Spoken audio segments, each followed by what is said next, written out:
चोरैलू, कौने फूलवा से खुशबू मंगैलू, कौने बदरा से कजरा चोरैलू, कौने फूलवा से खुशबू मंगैलू। वे धानी किए हो धानी जी अच्छा छनावे लच्छा गन्न दुनिया पागल कैले बा। किए हो धानी जी अच्छा छनावे लच्छा गन्न दुनिया पागल कैले बा।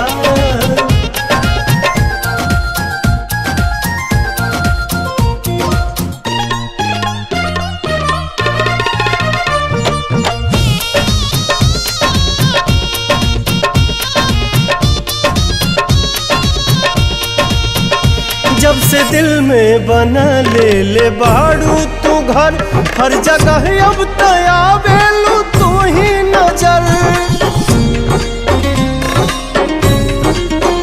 नैना चित चोर ऐसन असर कर गइल, तब से आवाज दिल ही दीवाना भइल। बोली लागेला जैसे सुगनिया, चाल में लागे फिर के हिरनिया।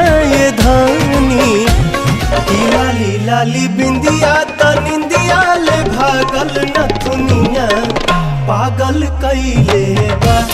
किए हो धानी जी अच्छा छनावे लच्छा गन्न दुनिया पागल कैले बा।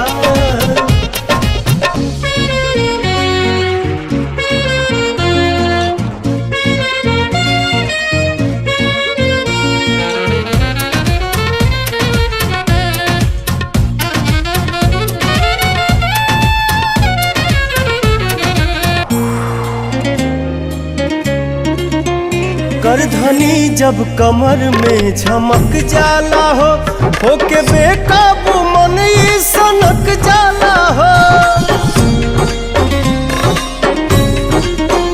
हर अदा हर कला से सहेजल हऊ, हमरा लारानी धरती पे भेजल हऊ।